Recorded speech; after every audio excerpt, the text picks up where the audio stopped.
할렐루야. 우리 서로 축복 인사 나누겠습니다. 하나님 은혜가 함께 하시기 바랍니다. 반갑습니다.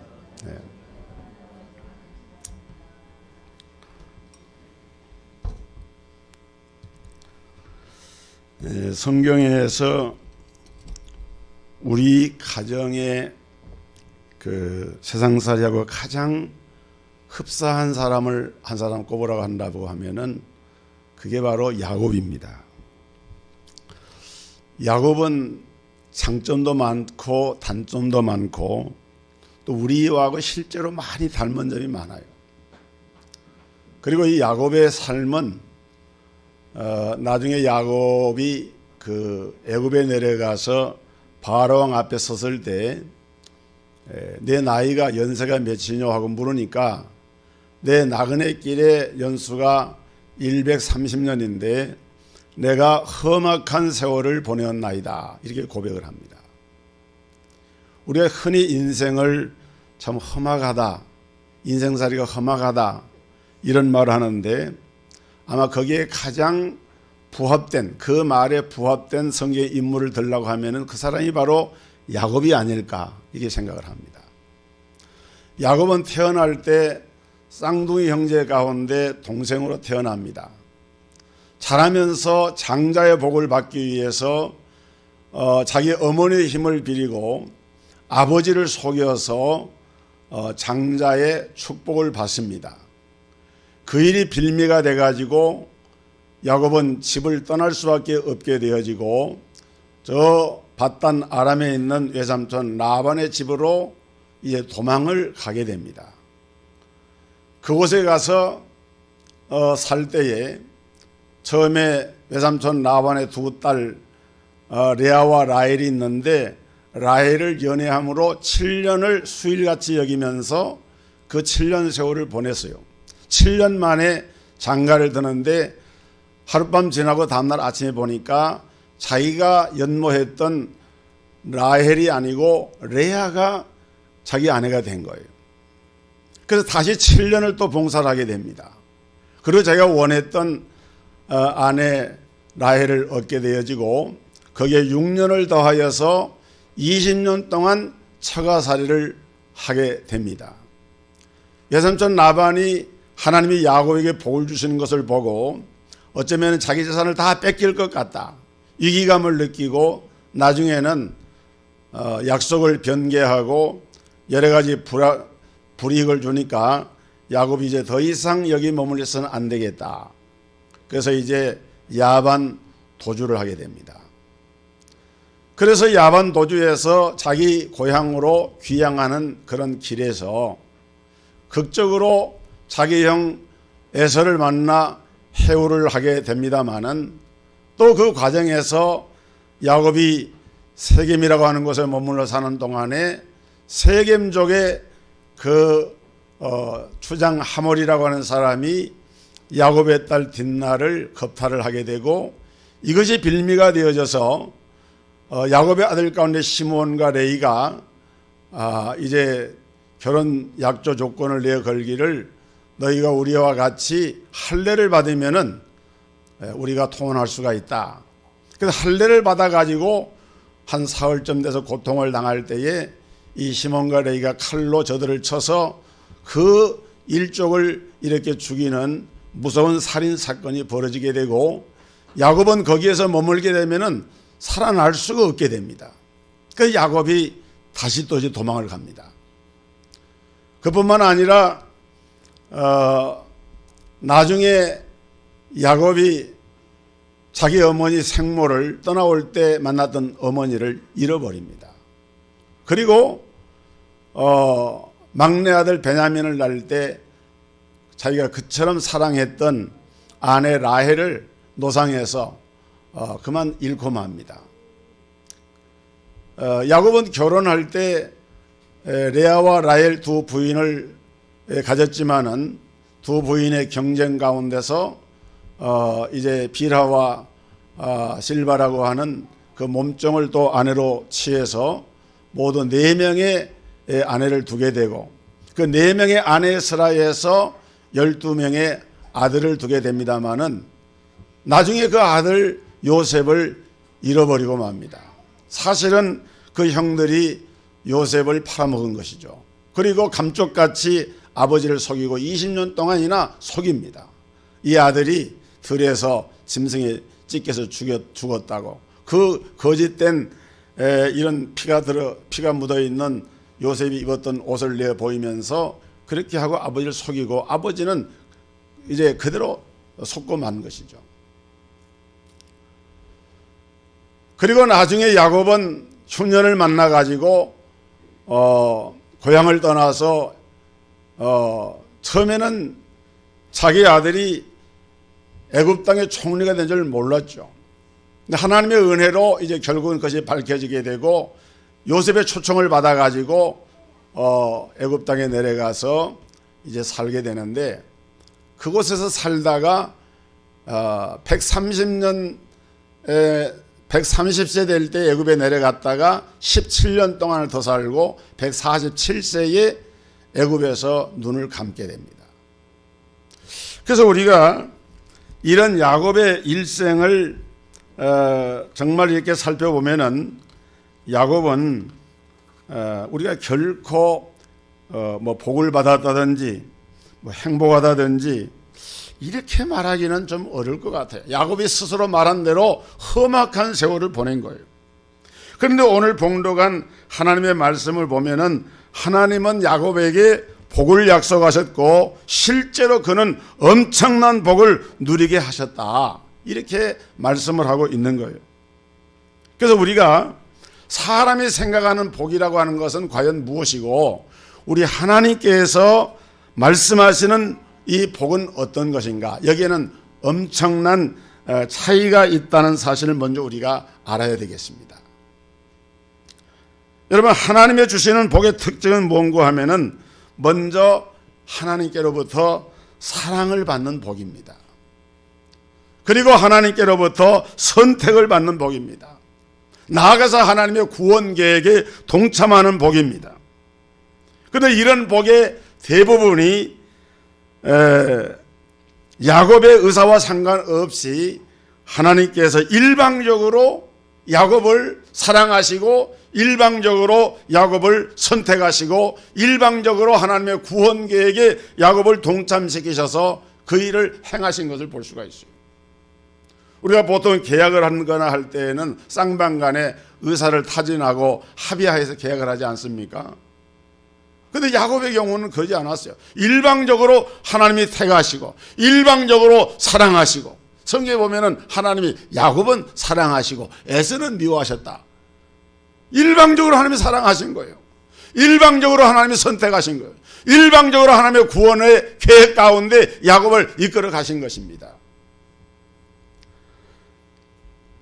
오늘 봉독한 말씀을 보면은 형을 피해서 외삼촌 집으로 피신하는 야곱에게 하나님께서 엄청난 복을 약속을 하고 있는데, 사실 현실적으로 볼 때는 과연 그것이 성취될 수 있는 복인가 의심하게 되는 그런 말씀입니다. 그런데 여러분, 기억할 사실은 우리가 성경을 면밀히 살펴보면은 여기 지금 창세기 28장에 하나님이 야곱에게 약속하신 그 복이 실제로 현실적으로 야곱에게 다 이루어진 사실을 확인할 수가 있습니다. 오늘 야곱은 우리 성도의 모델입니다. 우리 그리스도인의 따라가야 할 모델과 같은 존재인데, 오늘 이 말씀은 단순히 야곱에게만 주신 복이 아니고 오늘 우리에게도 동일하게 이런 복을 하나님이 약속을 하고 계시고 이런 복을 우리가 받았어요. 야곱이 받은, 하나님께로부터 받은 5대 복이 있는데 그 첫째 복은 뭔가 하면은 하나님께서 야곱에게 살아갈 땅의 복을 약속을 하신 것입니다. 여러분, 이스라엘 사람들에게 이 땅은 굉장히 중요합니다. 그래서 땅을 그냥 이스라엘 사람들은 땅이라 그러지 않고 기업이라 그래요. 기업이다. 오늘 봉독한 13절에 보면은 또 본즉 여호와께서 그 위에 서서 이르시되 나는 여호와니 너의 조부 아브라함의 하나님이요 이삭의 하나님이라. 네가 누웠던 땅을 내가 너와 내 자손에게 주리니. 하나님께서 야곱에게 지금 저 들판에 이 소활들, 나중에는 그 이름이 베들로 바뀌어집니다마는 들녘에서 돌을 베개하고 누워있는데 허벌판인데 그 땅을 너와 내 자손에게 주겠다, 이렇게 말씀하고 계시요. 여러분, 이 기업이라고 하는 것은 하나님이 주셔서 대대로 물려 내려오는 재산과 사업을 말합니다. 그런데 문제는 이 기업이라고 하는 것은요, 당대에만 꼭 이루어지는 것이 아니라 때로는 그 후대를 통해서 이루어지는데, 자, 사실 야곱은 요셉을 만나러 애굽에 내려갔다가 이제 말씀한 대로 17년 만에 애굽에서 죽어서 거기에서 장사가 됩니다. 너희가 나중에 하나님이 약속하신 땅, 가나안 땅으로 올라갈 때에 내 해골, 내 유골을 가지고 거기에 묻어달라고 하는 그 유언을 남겼고 그 유언을 또 실천을 하게 되죠. 놀라운 것은 야곱의 후대손인 모세는 야곱의 12아들 가운데 세 번째 아들인 레이의 직계 후손이 모세입니다. 그러니까 모세는 바로 야곱의 직계 후손인 것이죠. 그 모세가 이스라엘을 출애굽을 시키게 되고 그 모세와 여호수아의 영도로 이스라엘 백성들이 가나안 땅에 들어가게 됨으로 말미암아 내가 너와 내 자손에게 주리라 하는 그 언약의 약속이 그대로 이루어지고 있는 것을 볼 수가 있습니다. 너에게 주지만은 내 자손에게 주신다. 결국 그 약속은 성취가 됩니다. 애굽 땅, 남의 나라 땅에서 자기 땅 하나가 없는, 물론 애굽 왕 바로가 이 고센이라고 하는 땅을 그때에 야곱의 그 가문에게 이렇게 주어가지고 목초지를 삼게 합니다마는, 그러나 사실은 그 땅은 잠시 머무는 땅이에요. 자기 땅이 아니에요. 하나님은 지금 가나안 땅을 약속하셨는데 하나님의 도우심으로 말미암아 애굽에서도 출애굽을 하고 광야에서도 하나님의 인도를 받고 그 다음에 가나안 땅에 들어가서도 정복 전쟁에서 승리하게 되고 결국은 그 땅에 들어가서 그 땅을 차지하게 됩니다. 여러분, 오늘이 사순절 5주째를 되고 이제 다음 주간에는 우리가 고난주간을 맞게 됩니다. 우리가 고난주간을 생각하면서 우리 마음 가운데 묵상하는 것은 우리 주 예수 그리스도의 십자가입니다. 그런데 여러분, 베델에서 야곱이 꿈속에 나타난 하나님이 야곱에 보여주신 것이 무엇입니까? 성경에 보니까 사닥다리가 내려왔는데 하늘에서 땅에 닿았다 그랬어요. 여러분, 이 사닥다리는 저는 성경 해석할 때 줄기하는 자주 하는 그런 입장은 아닙니다만은 이 사닥다리는 영적으로 볼 때 예수 그리스도의 십자가를 예표하고 있는 거예요. 십자가 사건.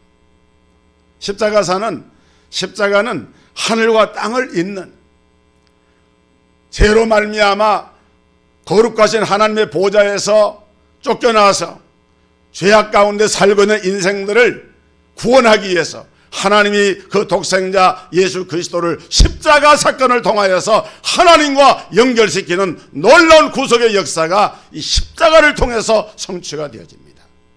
이 십자가는 나누어진 둘을 하나로 만들어서 하나님과 화목하게 하는 역사가 여기에 이루어지고 있는 거예요. 여러분, 야곱이 이 사닥다리는 바로 그 주님의 우리를 위한 구속의 십자가를 상징한 것인데, 나중에 그 이름을 뭐라고 하는 거 합니까? 여기 29절에 기록된 말씀을 보면은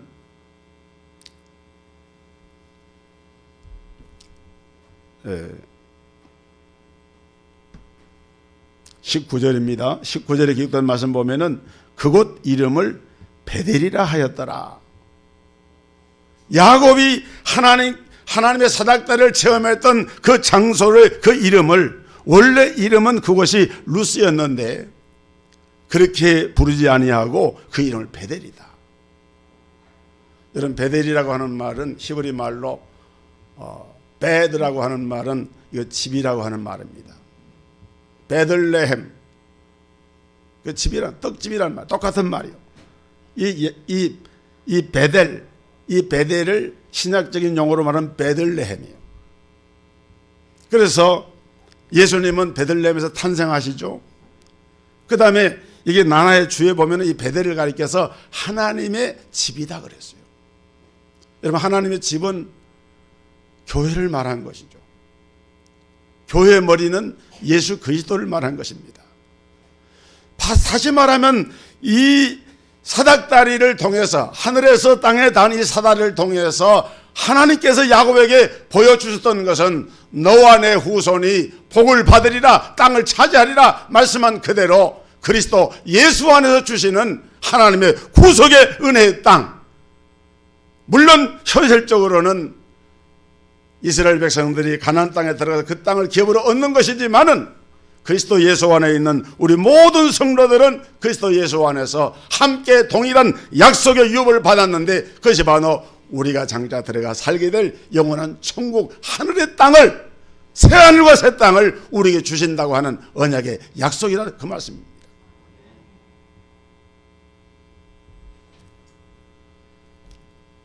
여러분, 그렇기 때문에 이 세상에서 주실 땅도 믿음으로 바라보시고 하나님께서 우리에게 장차 우리가 들어가 살게 될 영원한 하늘나라 땅도 믿음으로 바라보시기를 주의 이름으로 축복합니다. 두 번째로, 하나님은 야곱에게 자손 번성의 복을 약속하셨어요. 하나님은 이 약속도 이루셨는데 본문 14절에 보니까 네 자손이 땅에 티끌같이 되어 네가 동서남북으로 편만할지며 그랬어요. 네 자손이 땅에 티끌같이 되겠다. 여러분, 땅에 티끌이 얼마나 많습니까? 이게 하나의 문학적인 표현으로 과장법이고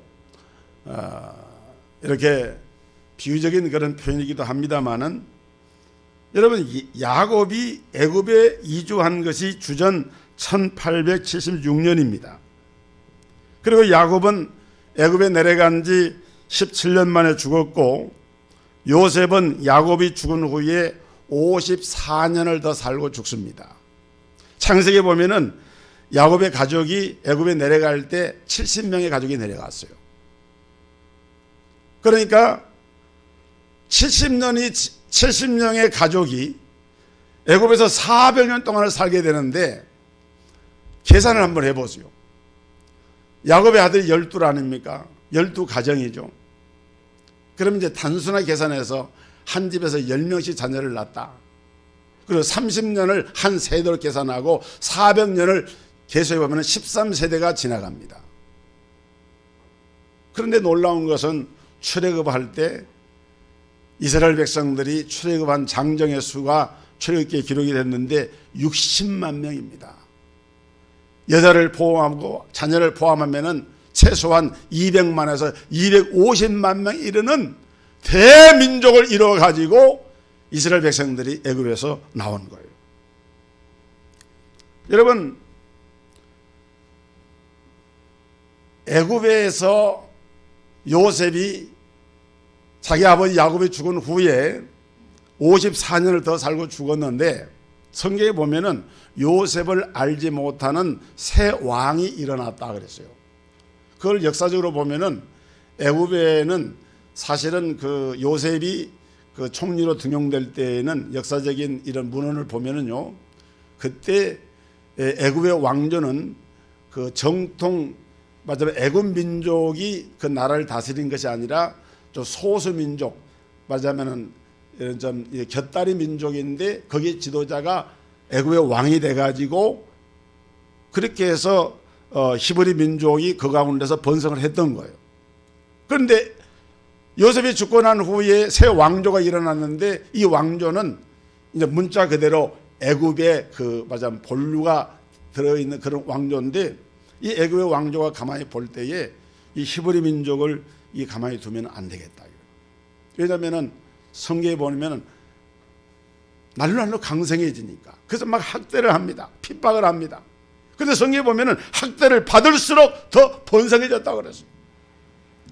여러분 어떻게 학대를 받는데 더 번성해집니까? 이건 하나님의 역사인 줄로 믿으시길 바랍니다. 언제부터 학대가 시작됐는가?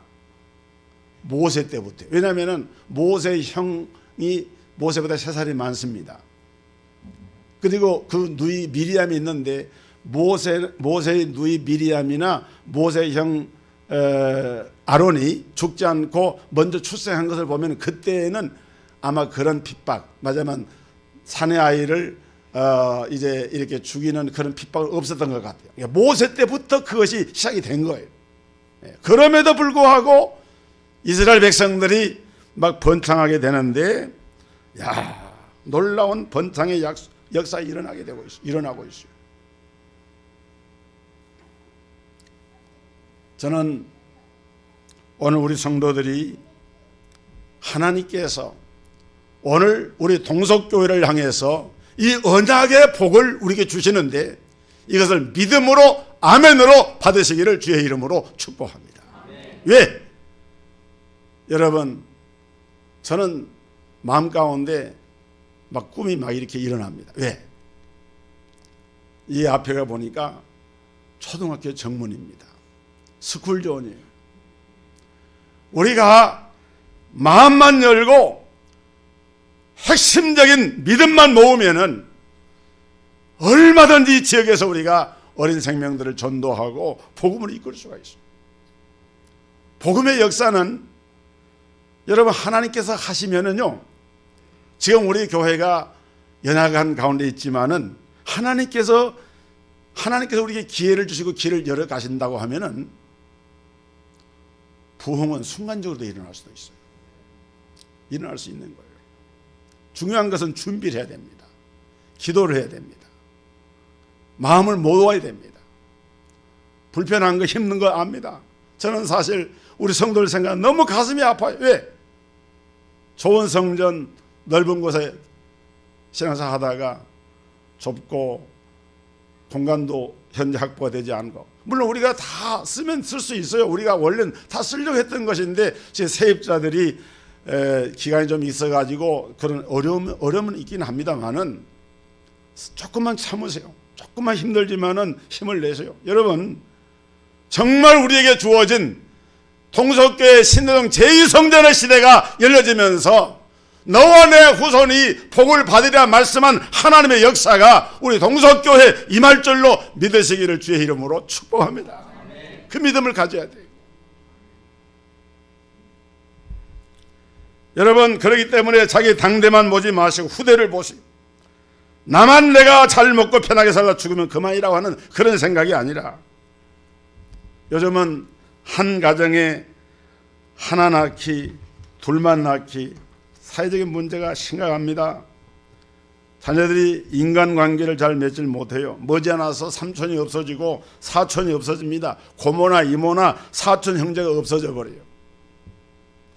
여러분, 야곱의 후예들처럼 육신의 자녀도 번성하는 복을 누리고 믿음 안에서 영적인 자녀들도 야곱처럼 번성하게 되는 이런 복이 우리 동석교회와 우리 성도들에게 임할 줄로 믿으시기를 바랍니다.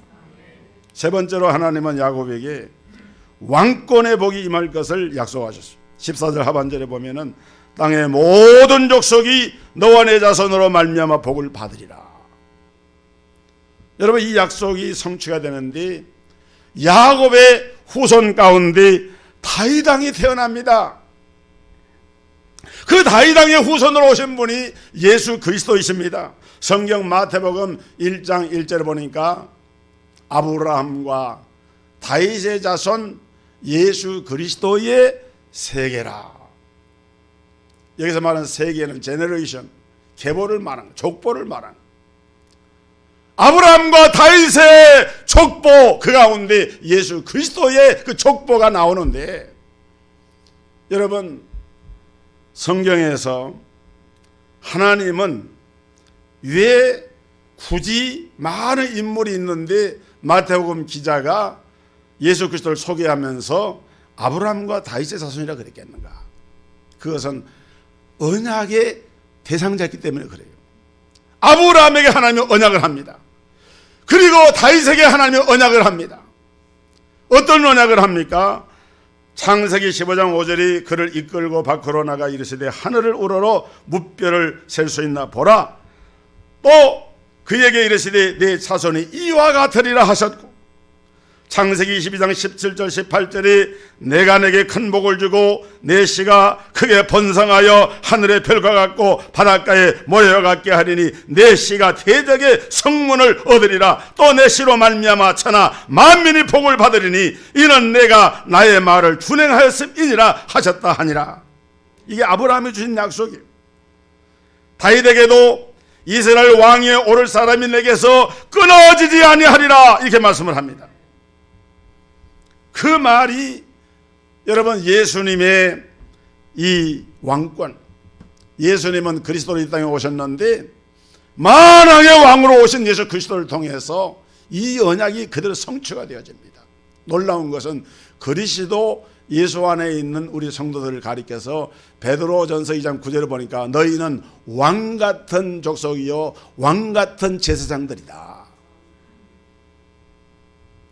여러분 기왕이면 좀 크게 한번 아멘 합시다. 아멘. 아멘. 너희는 왕같은 제사장들이다. 할렐루야. 그러니까 이 성경의 약속이, 야곱에게 주신 하나님의 그 약속이 실제로는 우리를 통해서 이미 성취가 되고 있는 거예요. 이것을 우리가 믿음으로 바라보고 내 믿음으로 확신하고 이걸 받아들이게 되면은 그 가운데 하나님의 역사가 일어나는 거예요. 여러분 당대만 보지 마세요. 여러분 자녀 후대를 보세요. 이번에 동해안에 화재가 일어나서 얼마나 가슴이 아픈 일이 이렇게 벌어졌습니다. 정말 가슴 아픈 일이죠.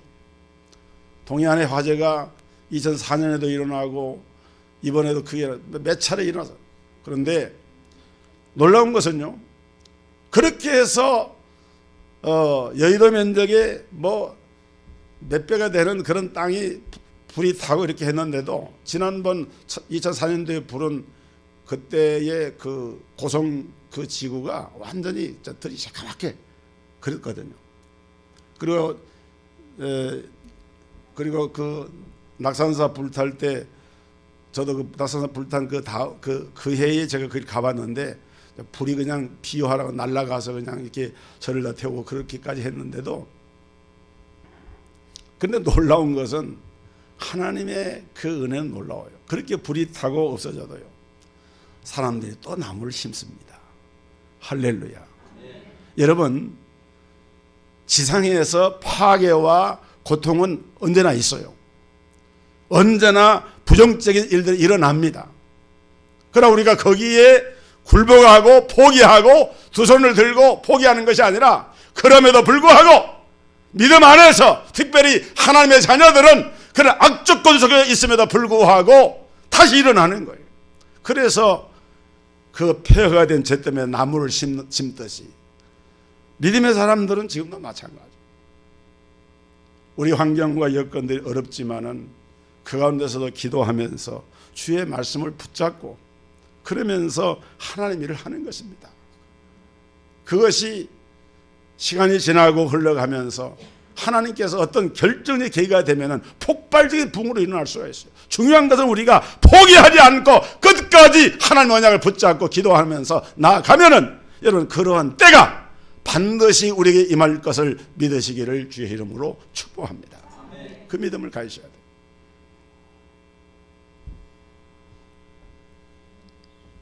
네 번째로 하나님은 야곱에게 동행과 보호의 복을 약속했어요. 15절 초반에 보면은 내가 너와 함께 있어 네가 어디로 가든지 너를 지키며, 하나님이 우리와 함께 하시겠다 하는 약속은 성경에 엄청 수없이 많이 나옵니다. 여러분, 우리 예수님의 이름 자체가 임마누엘입니다. 마태복음 1장 21절에 아들을 낳으리니 이름을 예수라 하라. 이는 저가 자기 백성을 저희 죄에서 이는 하나님이 그 백성과 함께 하심이라 하는 그 말씀이에요. 여러분, 마태복음 1장 3절입니다. 보라, 처녀가 잉태하여 아들을 낳을 것이요 그의 이름은 임마누엘이라 하리라 하셨으니 이를 번역한즉 하나님이 우리와 함께 계시다 함이라.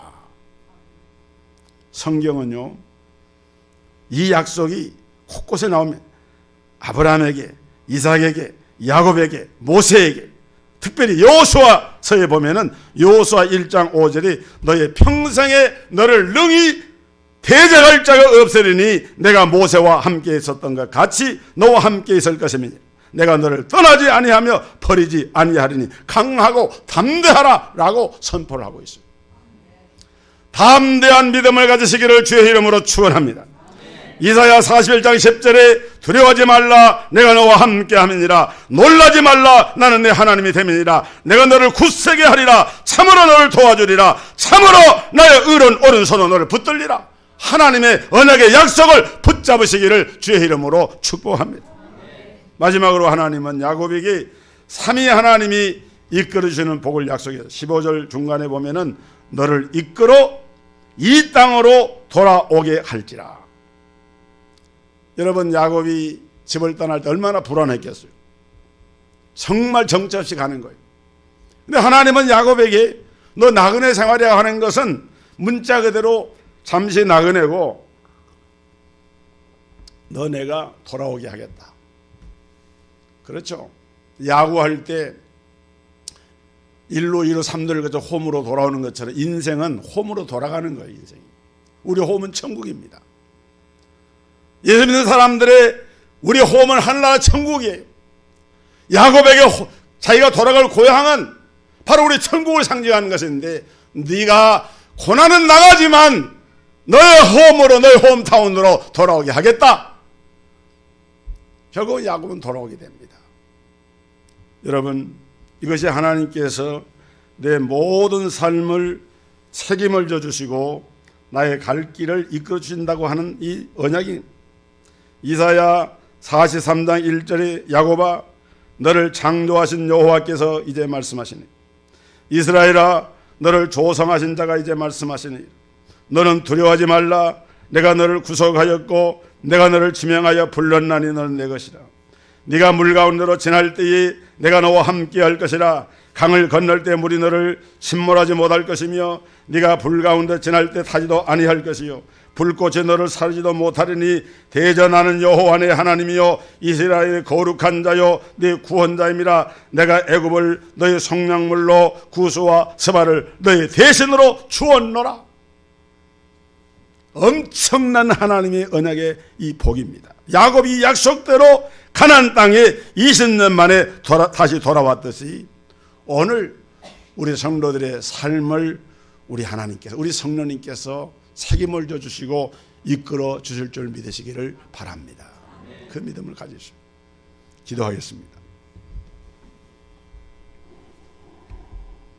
은혜로우신 하나님 아버지, 저희들은 실수하고 허물이 많고 때로는 한 치 앞을 내어다보지도 못하고 작은 소견으로 단견으로 하나님의 오묘한 섭리의 뜻을 헤아리지 못하여서 불신앙과 불순종과 하나님이 기대하시는 삶을 벗어나는 일을 행할 때가 많습니다.